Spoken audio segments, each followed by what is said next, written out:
Lesson 4.2, area. So, if you remember, at the beginning of chapter 1, or beginning of chapter 2 with derivatives, I said there were two problems that we attempt to solve through our study of calculus. The first one is the tangent line problem. How are we supposed to find the slope of a line if we only know one point on the line? We set up the secant line, used the limit, and the secant lines became the tangent line. Now the second problem that we look to solve, how do we find the area under a region of a smooth curve? And this is what we'll focus on today. To approximate the area of a region on a closed interval bounded by a given function, the x-axis and the vertical lines x equals a and x equals b. So it gives us a specific region to look at. What do? Use some property that we do know how to find the area of. So we'll start with rectangles. We know the area of a rectangle is length times width. And we're going to use this very basic equation to approximate the area of the region we don't know. Divide the region into n equal subintervals, where the width of each interval is b minus a over n. Okay, so n would be the number of rectangles.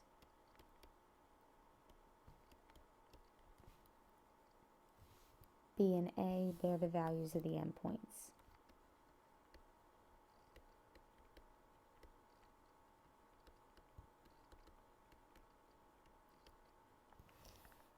We're going to under approximate the area by finding the lower sum, and we'll over approximate the area by finding an upper sum using the rectangles.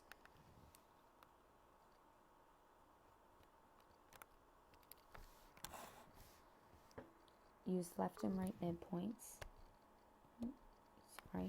Use left and right endpoints and the given number of rectangles to approximate the area of the region. Okay, so think of this function that we have. Let's get back to the picture. What we're going to do, we know the area of a rectangle is length times width. So what we're going to do is draw rectangles, and we're going to find the area of these rectangles in order to approximate this region, this area that's shaded. Okay, there's two types of rectangles that we're going to study today. The first one, when I refer to right endpoints, notice that the rightmost edge of the rectangle is going to intersect the function. Then when we use left endpoints, the leftmost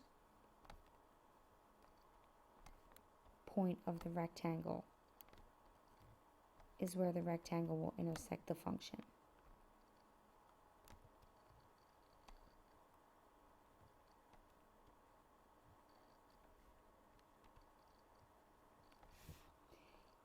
These, notice down here, these represent delta x, the width of each interval. That comes from b minus a over n. So I used 1, 2, 3, 4, 5, 6 rectangles to approximate the area underneath that curve.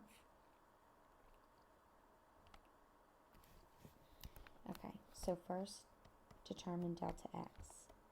2 minus 0 all over 4. So the width of each interval is going to be a half.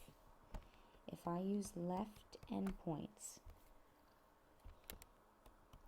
so what's the area of a rectangle? Length times width. The width of each interval is delta x. The length of each interval, that comes from the value of the function at a specific point. What's this point come from? At first we'll do the left endpoint of the interval. Now I don't want you to have to rely on the graph of a function. So if I'm going to use the left point of the interval, well then the area will be equal to, the width of each rectangle is a half. The leftmost part of the interval is 0. So I'm going to first plug in 0 into the function, and this will give me the height of the rectangle. Then what am I doing? I'm going a width of 1/2 units to get to the next rectangle. And then another half. And then I'll end at 3/2. Why 3/2? I'm using 1, 2, 3, 4 rectangles to approximate the area. The width of each rectangle is a half. So notice between these values is all delta x. Since I'm telling you to start at the left endpoint, the leftmost endpoint of the interval is 0. And then how do we find the area? Plug these x values into the function. Our function is 2x plus 5. So it would be 5 plus 6 plus 7 plus 8. Where did these numbers come from? Plugging in 0, 1/2, 1, and 3/2 into f of x. So 11, 18, 26. So one approximation of the area would be 13 square units. Now let's look at the right endpoints, because we want to bound the region. So we bound the area of the region with a lower sum and an upper sum. The width of each interval is still a half. Now what I want to do is use the rightmost endpoints of the rectangles. So now I'm going to start at a half, because the left endpoint of the interval is 0. If I add delta x to that, I get a half, plus 1, plus f of 3/2, add another half, and now I'm going to end at the rightmost point on the interval. Makes sense, because I'm using right endpoints. So 6, we already found these 3 values. Now f of 2 is 9.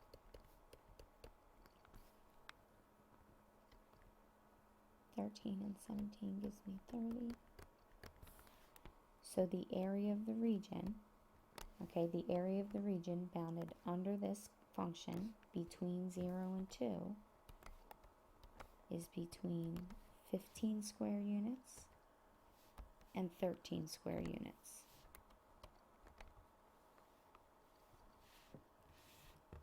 So we're approximating. We don't know the exact area yet, but we know the area is going to be between 13 and 15.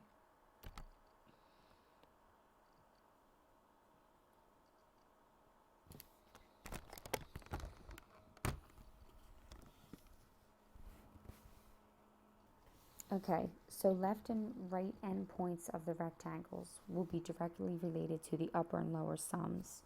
The upper sum approximation and the lower sum approximation. So now let's look at one with a graph.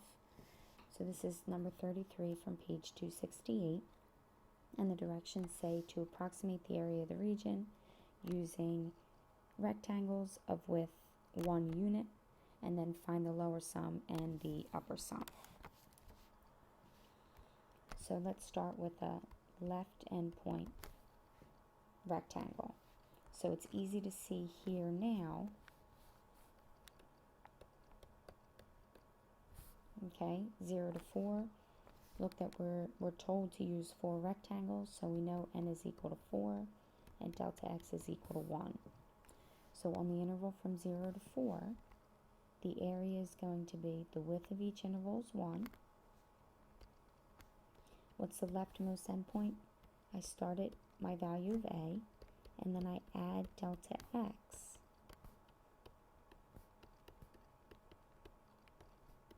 until I have 4 y values that I'm going to use.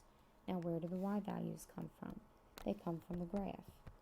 So f of 0 is 1, f of 1 is 3, f of 2 is 4, and f of 3 we'll say is 4.5.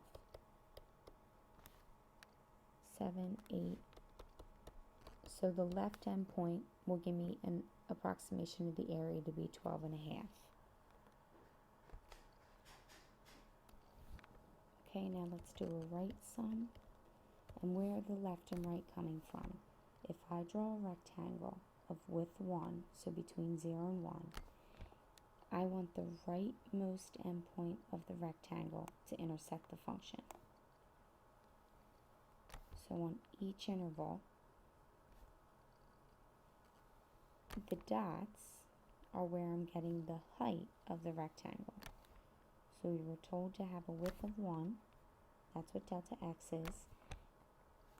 And then the right endpoint of the rectangle is going to determine the height of the function. So area width is 1. So now I start f of 1. The width of each interval is 1. And for a right endpoint, I'll end at the right endpoint of the interval. So 3, 4, 4 and a half, and then 5, 7, 11, 16 and a half. So the area of the region is between 12 and a half and 16 and a half. So the left sum here was the lower approximation. The right endpoints gave us the upper approximation. Alright, so let's try this one. Same directions, number 36. We're told to use rectangles of width 1. So let's look at the left endpoint. So between 0 and 1.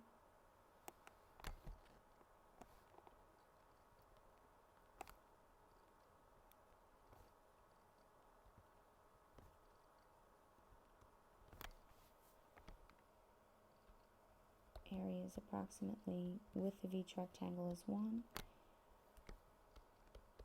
So I'm going to use f of 0, f of 1, f of 2, f of 3, plus f of 4, because the shaded region has 5 rectangles, so I need 5 y values in my approximation. F of 0, 5, f of 1 is 2, f of 2 has a y value of 1, f of 3 we'll say is 1/2, and then f of 4 will make a quarter. 5, 6, 7, 8 and 3/4.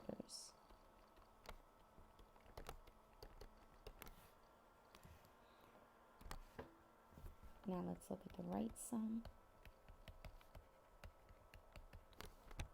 So between 0 and 1. Now the rightmost endpoint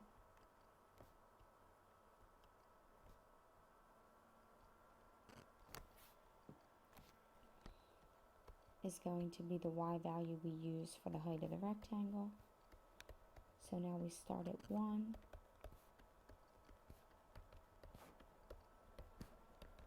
And we end at the y value, or the second endpoint of the interval that we're bounding the region by. So 1, f of 1 is 2, f of 2 is 1, 1/2, 1/4, and let's call it 1/8. So this is 3.75, and then what's a quarter? 0.125.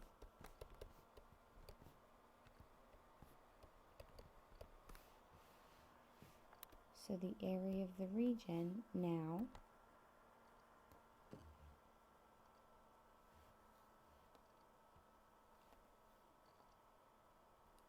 Alright, my computer's freezing. So complete the statement for the approximation of the area.